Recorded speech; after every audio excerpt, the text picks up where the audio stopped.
Fan de photo débute maintenant. Si tu es fan de photos et que tu aimerais poursuivre encore plus loin ta démarche photographique, Fan de photos, le podcast, est une émission toute désignée pour toi. Stéphane, votre animateur, s'est donné comme mission de vous partager sa passion. Que vous soyez à vos tout débuts ou encore plus expérimenté, Fan de photos est une émission que vous aimerez. Sans plus tarder, voici votre animateur, Stéphane Lafrance. Ça me fait plaisir de vous accueillir aujourd'hui dans ce 51e épisode de Fan de photos. Enfin, je l'ai dit comme il faut parce qu'on a un petit peu de raté au début de notre épisode. Aujourd'hui, on a un épisode qui est vraiment plein à craquer d'informations très intéressantes en rapport avec la photographie. On va débuter évidemment avec notre François Tinker national, que j'appelle mon grand jaseur, et qui va nous parler de son safari photo qu'il a fait en Afrique du Sud. En deuxième lieu, on va avoir une nouvelle question de Nathalie Rochette, puis vous allez voir, c'est une question qui est vraiment pertinente, qui va sûrement faire votre affaire. Ensuite de ça, on va se piloter vers une belle vidéo que nous a préparée Patrick sur comment signer ses photos avec Photoshop. Et on va terminer avec une entrevue avec le grand, l'unique André Garand, qui va nous parler de macrophotographie. Malheureusement, cette semaine, on n'aura pas de fans de photos vous commentent et de fans de photos vous partagent parce que déjà, à vue d'œil, là, on a une émission qui va durer au moins 40 minutes. Fait qu'on s'est dit, pour pas qu'elle soit trop longue, on va garder ces topics-là très intéressants pour un autre épisode de fans de photos. Mais je ne peux pas faire cette émission-là sans mes deux acolytes, j'ai nommé Patrick et François. Salut les gars, comment ça va? Hey, ça va super bien. Ça va, vous autres, ça va bien? Ben, moi, ça va très bien. Écoutez, j'ai le goût de débuter ça cette semaine. En photo, j'ai pas fait grand-chose en photo, mais à part que de préparer l'émission Fan de photos qu'on va se préparer, donc on va faire le montage cette semaine. Mais j'ai eu une grande nouvelle, les gars, là, hier matin, finalement. Vous savez que le 13 février dernier, j'ai fait une crise de cœur. Je suis même mort sur la civière à l'hôpital. Ça a bien donné. J'étais sur la civière à l'hôpital. Et mon cœur a une cicatrice maintenant, une cicatrice qu'on m'a dit permanente. Vous savez que lorsque vous respirez, puis en fait, lorsque votre cœur fonctionne, vous avez, par exemple, 55% d'efficacité d'éjection. Moi, c'est ça que j'ai perdu d'éjection. Je suis tombé à 30% d'éjection. J'ai perdu mon 55% pour une personne qui est en forme. Et puis, ça fait déjà 3 mois de ça. Là, j'ai réglé mon alimentation. Je me suis mis en forme. J'ai perdu 15 livres, les gars, quand même. Hein? Thumbs up? C'est bon. Félicitations. Félicitations. Mais avec la médication, hier, je suis allé passer une échographie. Puis la bonne nouvelle pour moi cette semaine, c'est que mon cœur est rendu à 55% d'éjection, comme si je n'avais jamais rien eu. Fait que c'était une nouvelle extraordinaire que j'ai accueillie grand les bras. Et puis, c'est ça qui a été mon moment wow cette semaine. Vous autres, les gars, qu'est-ce que vous avez fait en photo? François, qu'on débute avec toi. Ben moi, j'ai finalisé mon album de photos de safari. Je l'ai mis sur papier. Là, présentement, il est chez l'imprimeur. Il va être magnifique. J'ai vraiment hâte de vous présenter ça peut-être dans la prochaine épisode. Wow! Extraordinaire. Ouais, vraiment. Ouais. Super, Pat. Super. De mon côté, je suis allé me promener à Lennoxville, surtout, à faire un petit peu de promenade en ville, mais sur le campus de l'Université Bishop. Je suis allé faire un petit peu de photos là. Je suis allé faire du lèche-vitrine là, dans certains bâtiments qui sont vides parce qu'il n'y a pas d'étudiants, il n'y a pas rien. Fait que j'en ai profité pour m'étirer le cou, puis me coller dans la vitrine, puis essayer de photographier des choses à l'intérieur. Qu'est-ce qui t'intéressait en allant à l'Université Bishop? Es-tu parti avec une mission de départ? Pardon? Comment tu dis ça? Es-tu parti avec une mission de départ, avec une idée, une attente de qu'est-ce que tu étais pour prendre comme photo? Non, j'avais pas d'idée en particulier, juste d'aller prendre l'air là, puis je sais que l'université en tant que telle, ça a une belle architecture.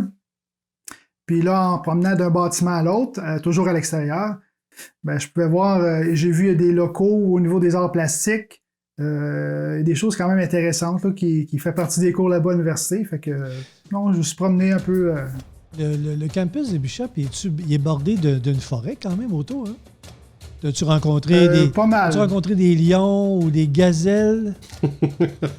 Pas encore, c'est trop tôt en saison, je pense. Pourquoi qu'on n'irait pas voir notre chronique Safari Photo avec François Tinker qu'on va démarrer maintenant?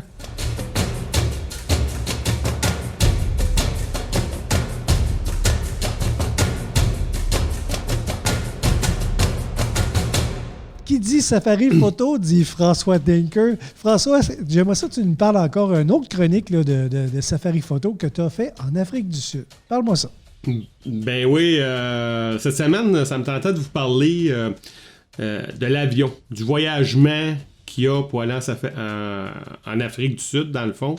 C'est quand même de longues heures d'avion. Je veux dire, quelqu'un qui décide d'aller en Afrique du Sud, il faut qu'il s'attende à faire vraiment des longues heures d'avion. Moi, j'ai eu 3 escales. En principe, c'est à peu près ça. 3 escales pour s'en aller en Afrique du Sud, dont une qui dure entre 10 heures et 11 heures et demie de vol continu. Ah ben ouais. C'est long, je vous le cache pas, c'est très long. En plus que moi, je suis pas capable de dormir en avion. Ça fait des longues nuits, des longues journées pour se rendre là. Mais ça vaut tellement la peine. Là. Aujourd'hui, je suis revenu. C'est sûr que s'il n'y aurait pas eu l'épisode du COVID, on s'entend que mon voyage aurait été plus que parfait. Mais disons, dans les aéroports, c'était pas rose, comme qu'on dit. Là. C'était pas facile, mais on s'en est bien sorti. Puis en avion... Oui, continue. Oui, vas-y, Stéphane. Tu as fait 2 escales, je pense. Hein? Ben, la première fois, je suis parti de Montréal, je me suis rendu au Qatar. Ça, c'est après l'annulation de mes premiers vols. Ça commençait pas bien, mon voyage, disons. Fait que, ouais, c'est ça. Moi, je l'avais pas trouvé drôle. Mais je suis arrivé au Qatar après 11h30 de vol. Je suis parti, je suis allé au Qatar. Ensuite, je suis parti du Qatar. Je suis allé à Johannesburg. Puis ensuite, de Johannesburg, je suis arrivé à Port-Elizabeth après environ 23 heures de vol d'avion, là, je parle. Là. Ça a pris environ peut-être 30 heures là, en tout et partout. Là. Fait que c'est quand même un aller très, très long, mais ça vaut vraiment la peine. Là. C'est vraiment wow. Puis quand que je voyage en avion, autant que là c'était mon premier vol international que je prenais, mais tu sais, je suis déjà allé à Cuba, au Mexique, tout ça. J'ai toujours un sac avec moi que j'apporte, je vais vous le montrer. Ce petit sac-là, c'est toutes mes lentilles, mon portable, mes 2 appareils, mes 2 boîtiers entrent là-dedans. Et ça, je ne le quitte pas du tout, même si je suis capable, je le mets pas dans le petit casier en haut. Là, le sac, je l'ai toujours en dessous de la banquette. Comme ça, j'ai toujours un œil dessus et j'ai le contrôle de mon sac. Je le sais qu'il ne sera pas barouetté durant les turbulences ou quand les gens veulent mettre leur sac dans la soute en haut.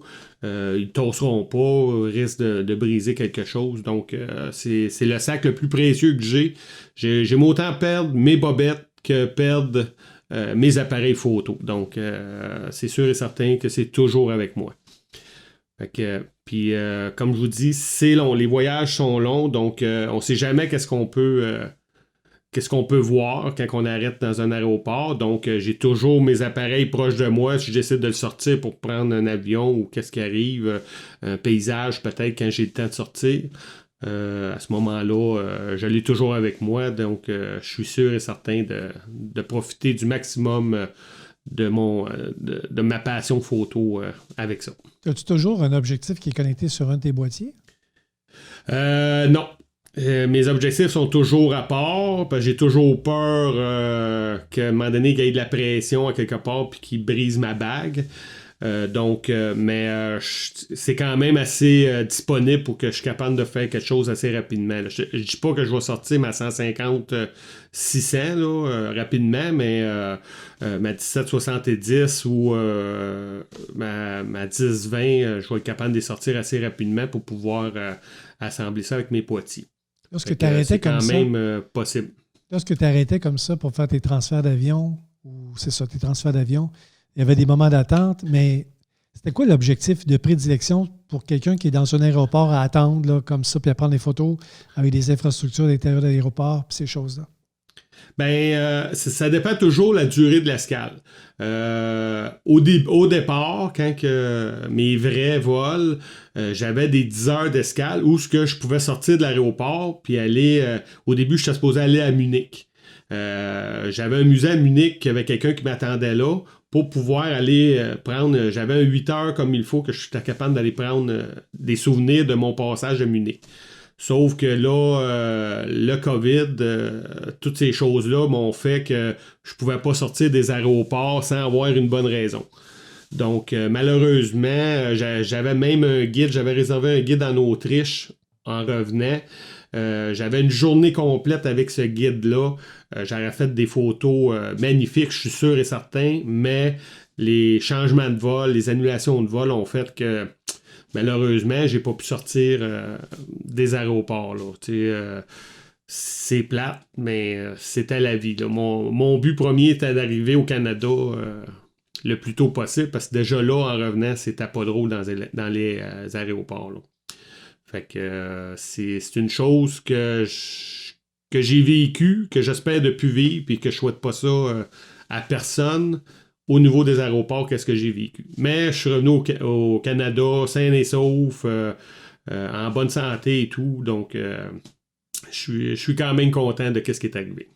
Moi, j'aurais une question pour toi, François. Dans tes vols, peut-être plus le dernier vol, juste avant d'arriver à destination, as-tu eu connaissance que, justement, il y avait des gens avec toi qui allaient un peu pour le même voyage, pour faire un safari aussi? As-tu connaissance qu'il y avait d'autres gens qui faisaient ces vols-là pour ça aussi?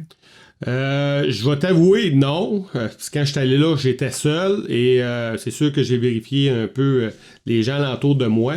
Et quand je suis arrivé en Afrique, j'ai pas vu personne de sortir d'appareil photo et tout. Là. C'était beaucoup de touristes qui venaient probablement passer quelques séjours, mais j'ai pas senti... personne n'est la même chose que moi. Là. Je suis pas arrivé dans le bon moment, disons, là, pour ça, là, pour le groupe. Là.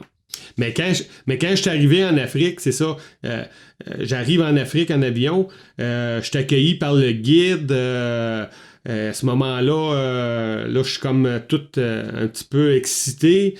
On embarque dans le véhicule, c'est un volant à droite. Ouais. Là, je suis pas habitué à ça. Là, on s'en va, puis... les Africains sont un petit peu impatients sur la route. On est dans un 3 voies, trafic à peu près à 1 km de long, puis mon chauffeur veut absolument arriver à l'endroit à l'heure prévue. Et il klaxonne, il crie, il prend des photos du trafic. Et moi, je fais semblant de dormir l'autre bord parce que j'ai dit, ça y est, c'est sûr qu'il y en a un qui va sortir du char puis il va se loguer. Il va le battre, il va faire quelque chose. C'est impressionnant, je vais vous dire. Mais à part de la route, les Africains sont vraiment calmes, très polis. J'ai été très bien accueilli pour ma première fois là-bas. Puis d'ailleurs, probablement que j'y retourne bientôt là, pour finaliser vraiment mon voyage que j'ai pas eu le temps de faire, là, les choses que j'ai pas eu le temps de faire. Là. La prochaine fois, Stéphane, la prochaine étape que je vais vous parler, ça va être l'importance de l'impression de mes photos. C'est le fun d'avoir des photos sur Internet, sur une clé USB, tout ça, mais j'ai décidé de faire imprimer mes photos, mes 100 meilleures photos que j'ai prises, des photos d'animaux, bien sûr, là, mes 100 plus belles photos, j'ai décidé de les faire imprimer, et puis avoir de la qualité aussi. Donc, j'ai bien hâte de pouvoir vous jaser de ça, puis vous montrer surtout le résultat en espérant que l'album va arriver avant la prochaine émission. D'ailleurs, on a eu un scoop. Là, tu nous as montré un peu la devanture de ton album, là, l'espèce de le zèbre vu d'en arrière, là, en plein centre de ton image. Exact. Est vraiment nice. Là. Bravo. Bon, oui, c'est vraiment le fun. C'est vraiment le fun. J'ai hâte de vous montrer ça en tout cas. Extraordinaire. Écoute, si tu permets, ben on va arrêter sur ça. Puis on va entendre dans Fan de photos répondre à vos questions. On a une question de Nathalie Larochelle.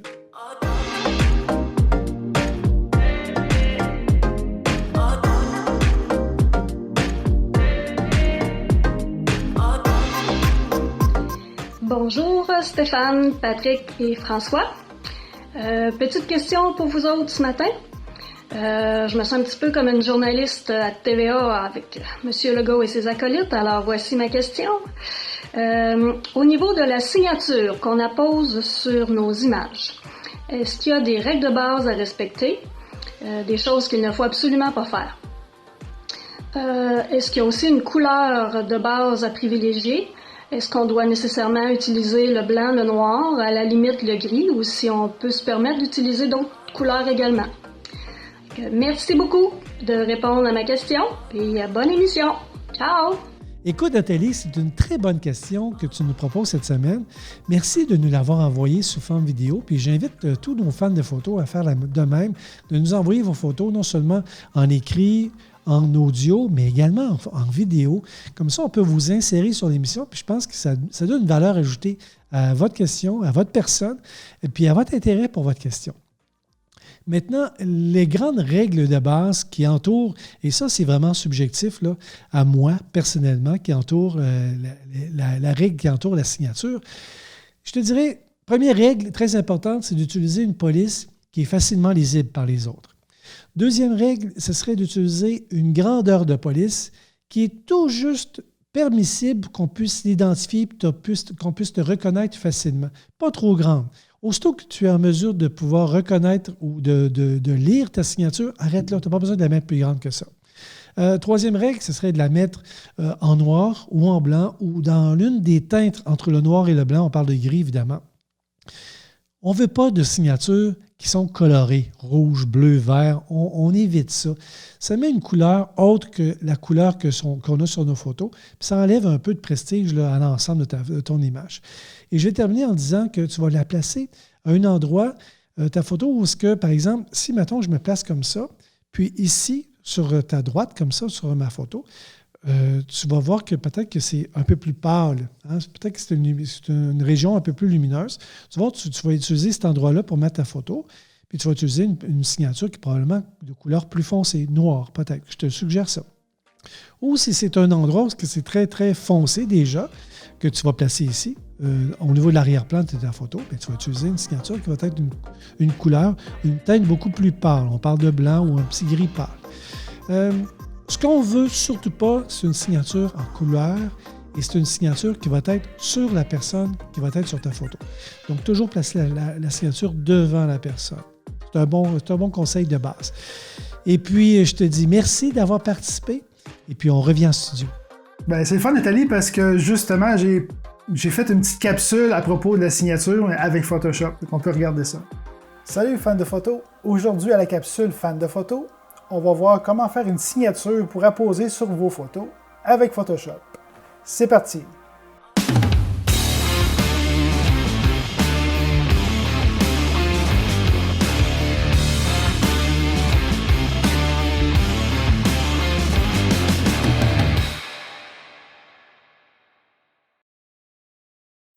Première étape, on va aller se chercher une nouvelle police qu'on va utiliser pour faire notre signature. Pour ce faire, il y a un site vraiment intéressant qui s'appelle dafont.com.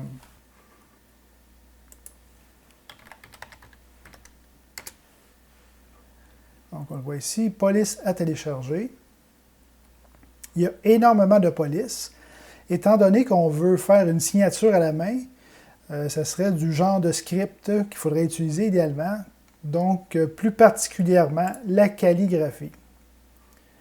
Donc, pour bien voir notre police ou le style de texte qu'on veut voir, on peut vraiment juste taper notre texte ici. On va avoir une meilleure idée, avant de faire notre sélection, savoir à quoi ça va ressembler. Donc, il y en a énormément. Il s'agit d'en prendre une à son goût.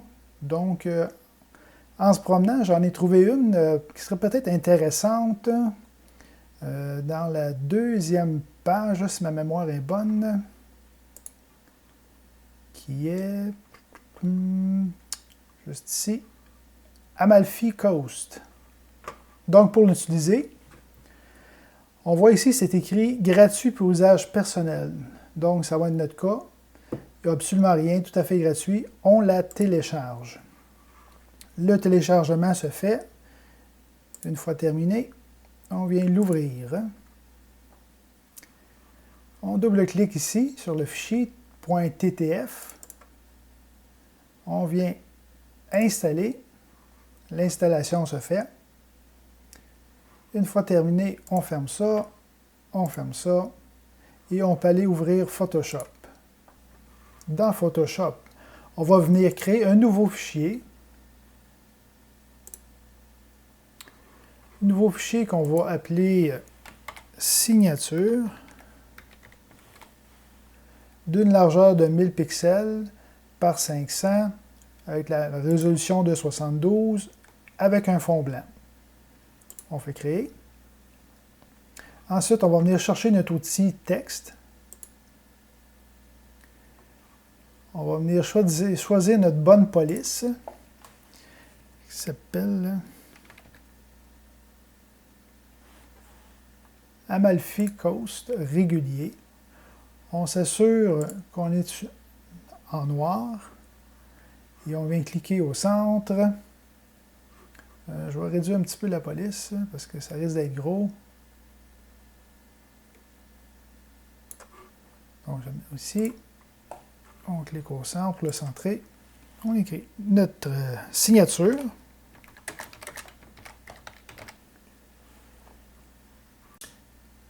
Et comme ça. Une fois que c'est fait, qu'on voit que ça rentre, on peut quand même le centrer. Sélection, la sélectionner. Centrer comme ça, sélection, désélectionner. Une fois que c'est fait, on vient dans Édition, et c'est là que la magie s'installe, définir une forme prédéfinie. Le nom signature qui est par défaut le nom de notre fichier. On fait OK. Maintenant, on peut aller ouvrir notre photo sur laquelle on veut apposer notre signature. On voit déjà l'outil qui est le pinceau. On peut déjà mettre notre signature. Avant de se faire, on va créer un nouveau calque, mettre notre signature sur un calque différent. On vient choisir la couleur qu'on veut, noir ou blanc. Par défaut, il y a 972 pixels. Et elle se trouve complètement en bas ici. Moi, je préfère la monter en haut pour qu'elle soit plus accessible. Et puis, en plus, je la mets dans les formes générales, juste ici. Une fois sélectionné, je vais quand même réduire la grosseur à 600. C'est plus approprié. Donc, une fois que c'est fait, je clique une fois et c'est terminé. C'est tout pour la signature. Et voilà pour la capsule fan de photo. À toi, Stéphane. Aujourd'hui, j'ai la chance de faire une entrevue, l'entrevue de pro, avec un gars qui est vraiment ferré en macrophotographie. Il s'agit d'André Garand.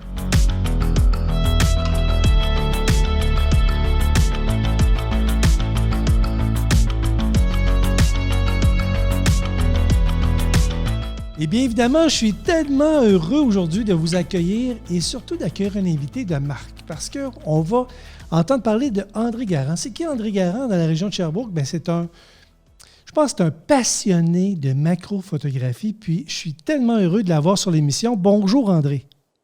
Bonjour Stéphane, comment ça va? Écoute, tu les mérites tous ces galons-là.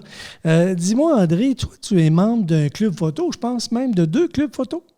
De 2 clubs photo, le club photo de Sherbrooke et le club photo de Drummondville, oui. Mais tu es un gars de Sherbrooke.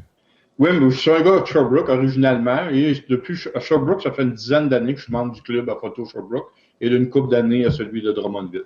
On a fait une association entre les clubs. On peut se promener d'un à l'autre, justement, à ce niveau-là. Et j'enseigne dans le club aussi les formations à Lightroom, Photoshop, et je donne aussi du mentorat privé un à un là, quand le personnel le demande. Puis ça, tu fais ça avec... C'est le même membership que tu as à Sherbrooke, Drummondville? C'est comme ça que ça fonctionne? Disons que tu payes un membership à Sherbrooke et à Drummond, tu payes la moitié du coût du membership et tu as accès à tout ce que Drummond fait et tout ce que Sherbrooke fait. Donc, tu peux aller de un à l'autre. Les conférences à Drummond, à Sherbrooke, les ateliers. Donc, tu peux avoir accès exactement à ce que tu as accès dans ton club. Tu peux l'avoir à l'autre club à qui tu as fait comme tes deuxièmes membres. Ça va. Bien, on en reparlera peut-être, si tu veux bien, des clubs photo. On pourra faire une émission sur ça, les avantages d'être dans un club photo. Mais aujourd'hui, on va parler de macrophotographie. Puis j'aimerais que tu me dises Qu'est-ce qui t'amène à apprécier tellement cet art-là qu'est la macrophotographie? Dis-moi ça. Ben, j'ai toujours aimé ce qui était petit, minuscule. Puis en photographie, quand j'ai commencé, ça fait de plusieurs années, à un moment donné, j'ai trouvé une passion justement pour tout ce qui était petit. On parle de fleurs et j'ai tombé par hasard sur des insectes. Mais je faisais souvent de la macrophotographie comme la plupart du monde en font, c'est-à-dire quand tu vois un insecte sur une fleur, puis tu prends ça là, à peu près avec 1 à 1 de grossissement. Jusqu'au jour où j'ai vu une vidéo sur YouTube d'Evan Biss, un photographe d'Angleterre, qui lui a fait ce qu'on appelle de l'extrême macrophotographie. Là, on parle de grossissement de 2, 3, 4, 5, 10, 20 fois normalement qu'est-ce qu'on voit. Donc, pour un insecte, je vais, mettons, la photographier, mais juste la tête d'une mouche en extra gros. Et c'est là qu'on voit les détails dans les insectes, les couleurs qu'on n'a pas habitué de voir avec l'œil normal, qu'on va retrouver justement avec ce genre de macrophotographie-là. André, pour les néophytes, là, un grossissement 1 pour 1, qu'est-ce que ça veut dire? Un grossissement 1 pour 1, normalement, tu vas avoir ça avec les lentilles que tu achètes, par exemple pour les Canon, les Nikon. Exemple, les lentilles 100 mm qui sont macro, qui sont dédiées macro. Tu vas faire un grossissement 1 pour 1. 1 pour 1, c'est si, exemple, ton capteur de ta caméra est un APS-C qui a 23,5 mm pour une Nikon et que tu prends une photo où tu mets une règle en avant de ta caméra et que sur ta règle, tu réussis à prendre 23 mm qui rentrent dans ton capteur, tu as un grossissement de 1 à 1. Moi, dans mes grossissements, quand je photographie la même règle avec mes appareils, je vais, exemple, avoir un 3, 4, 5 mm sur la règle qui va faire la photo sur mon capteur. Donc, le 5 mm divisé par la grandeur du capteur me donne le grossissement approximatif. Là. Incroyable. J'ai le goût tout de suite qu'on parle. C'est quoi les prérequis pour faire une photo de macrophotographie? C'est quoi les ajustements de base qu'on s'attend de retrouver? Les ajustements de base, je dirais, la première chose, il y a la priorité d'ouverture. Pourquoi une priorité d'ouverture? Pour la simple raison qu'en macrophotographie, la profondeur de champ est minime. Quand on photographie à 1 à 1, si on est un exemple avec une 2.8 à 100 mm, on a une profondeur de champ d'environ 1 à 2 mm. Donc, c'est pas énorme. Fait que si on veut avoir une fleur qui est moindrement au focus, la moitié à peu près, on va se mettre à F16, F18. Mais encore là, F16, F18 en macro, ça demande beaucoup de lumière.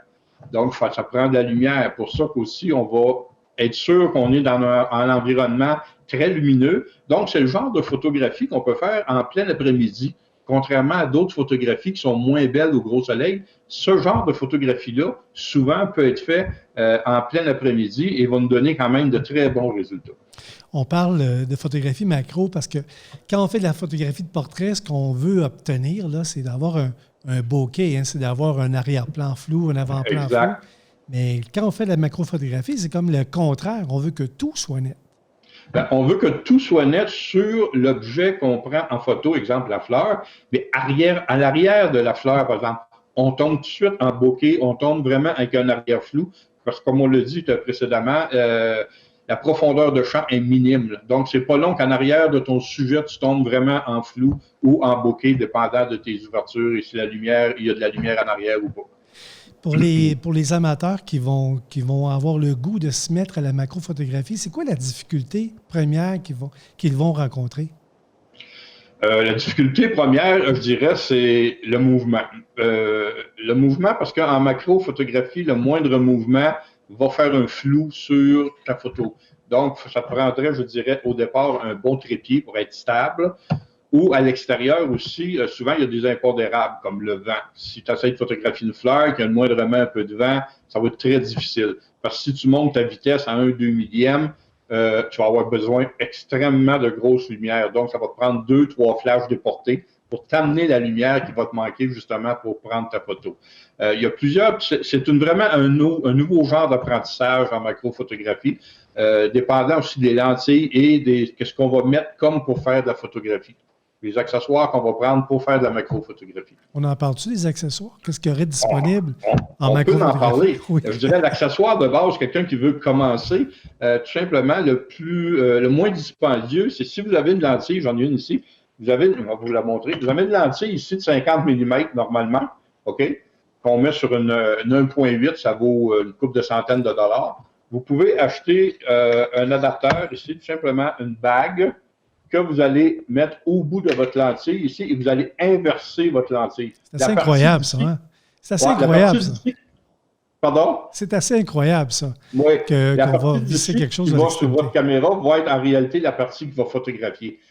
Et le grossissement est vraiment, vraiment stupéfiant, vous allez voir.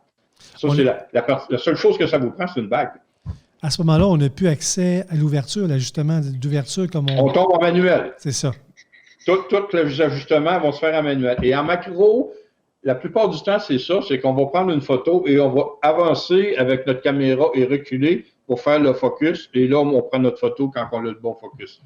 Ça va être une technique à apprendre, naturellement. Et comment je pourrais dire, sur 50 photos les premières fois que vous allez faire, là, si vous en avez une de bonne de retour à la maison, là, soyez content. Vous avez été chanceux. Vous avez une belle photo.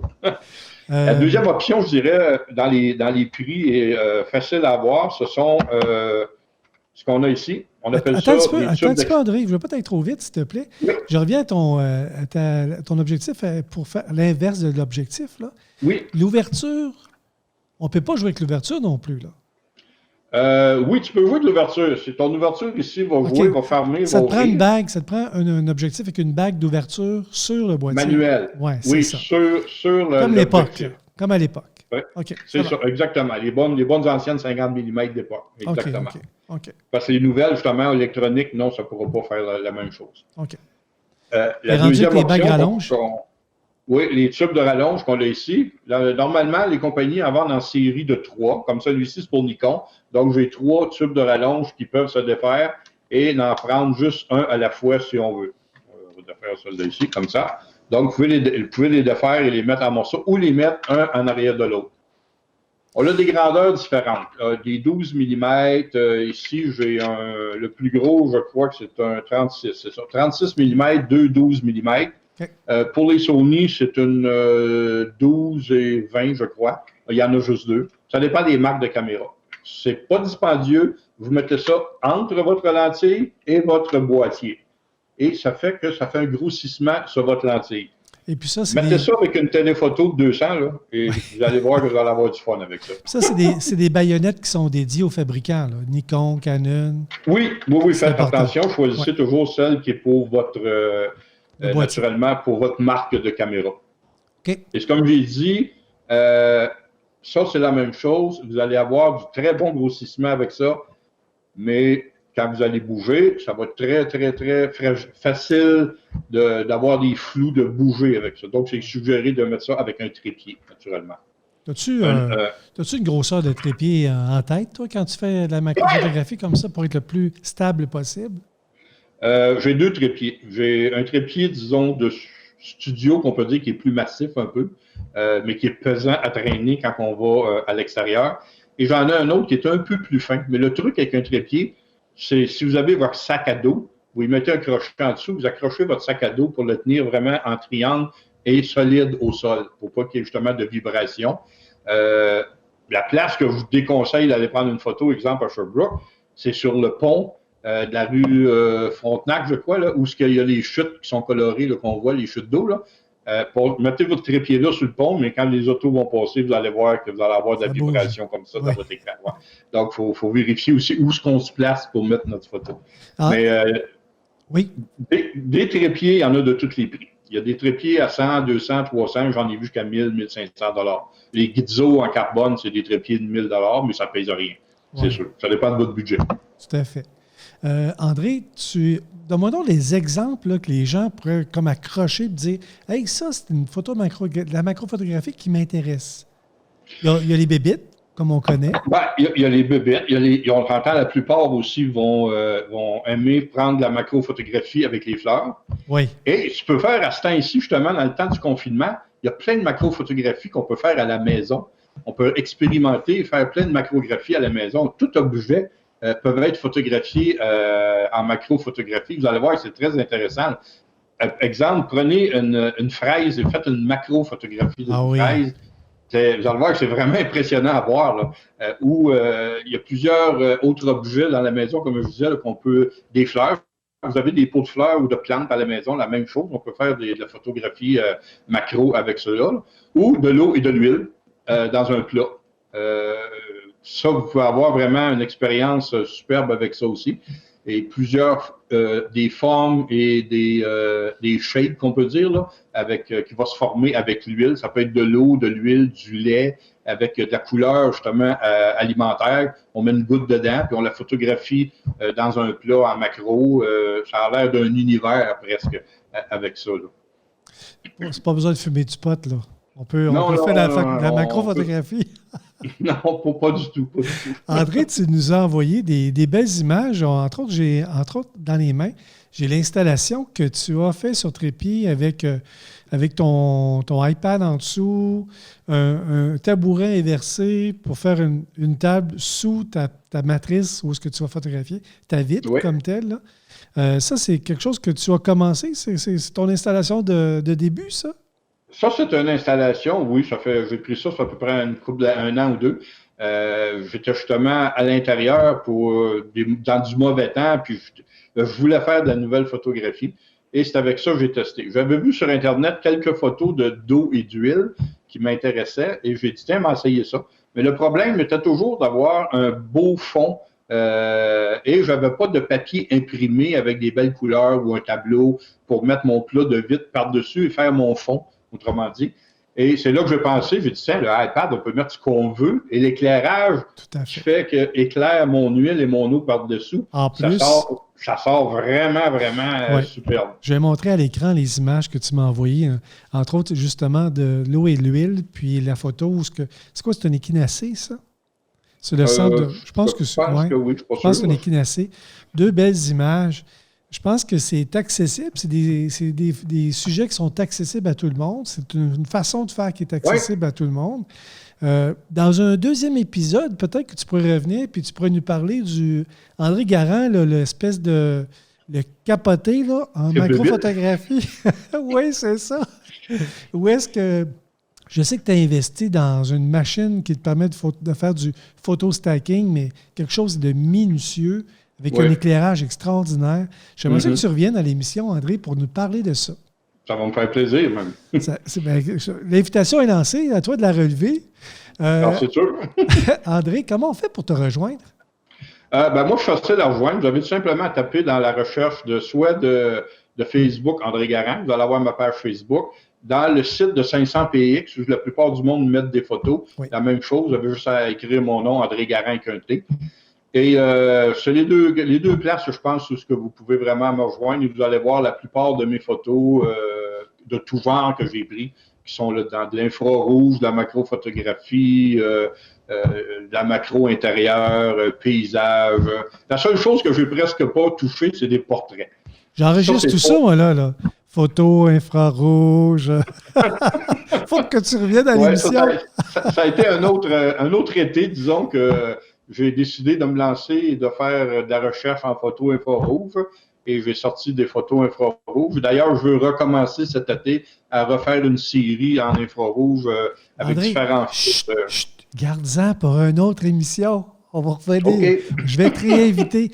Mais écoute, si tu veux bien, j'aimerais ça que tu reviennes justement pour nous parler aussi de ton association avec le Musée des sciences ici à Sherbrooke, où est-ce que tu vas passer du temps, où est-ce que tu vas parfaire justement toutes tes techniques là, au niveau de la macrophotographie.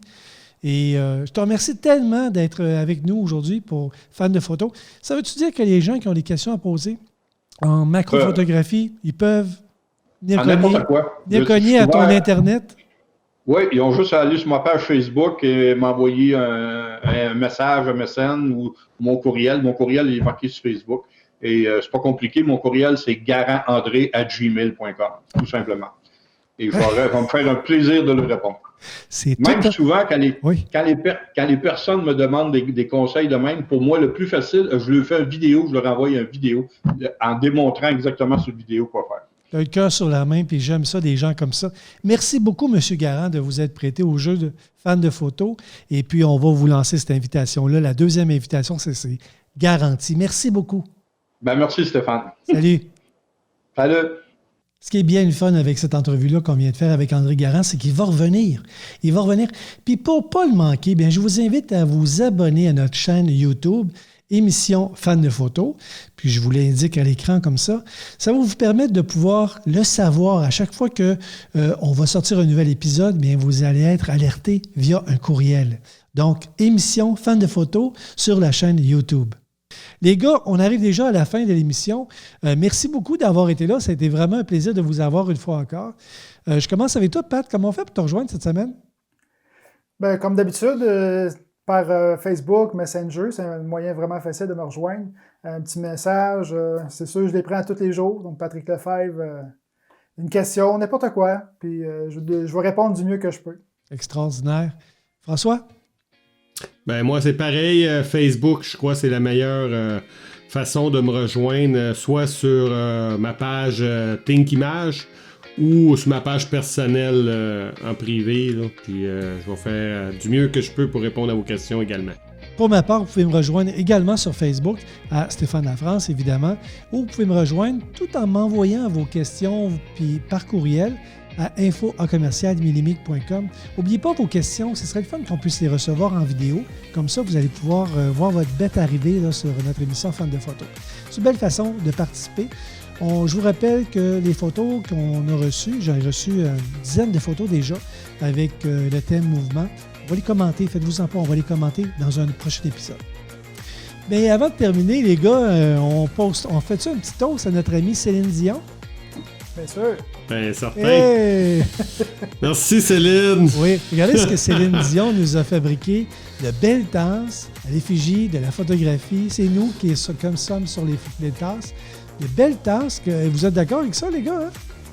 Oui. Cool. Ouais. Surtout ça ici, là, Nikon. Ça, ouais. Là, c'est vraiment sharp. Merci beaucoup, Céline. Fans de photos, on se dit à la semaine prochaine. Puis prenez des belles photos cette semaine. Au revoir. Hey, salut les fans de photos. Ça me fait vraiment plaisir de vous accueillir pour ce 51e épisode. Je recommence. Anniversaire. Pour ce 51e... Pas anniversaire. Là, je vais... Et puis aujourd'hui, bon, on vous a... Patrick, arrête. Attention, dans 3. François, il va relax, prend du café. Ça me fait plaisir de vous accueillir une fois encore pour cette 51e émission. Ah. Ça fait plaisir de vous accueillir encore une fois pour ce 51e. 51e. J'entends une mise au point. Vous êtes prêts? Ici Jean-François Nolan, élève de Stéphane et son cours Déclic photographique magique. Fan de photos est une idée originale de Stéphane Lafrance, photographe, et vous proposera à toutes les 2 semaines de franchir une nouvelle étape photographique. Fan de photos est votre émission et elle s'adresse à tous ceux qui veulent améliorer leur technique photographique. Partagez la bonne nouvelle!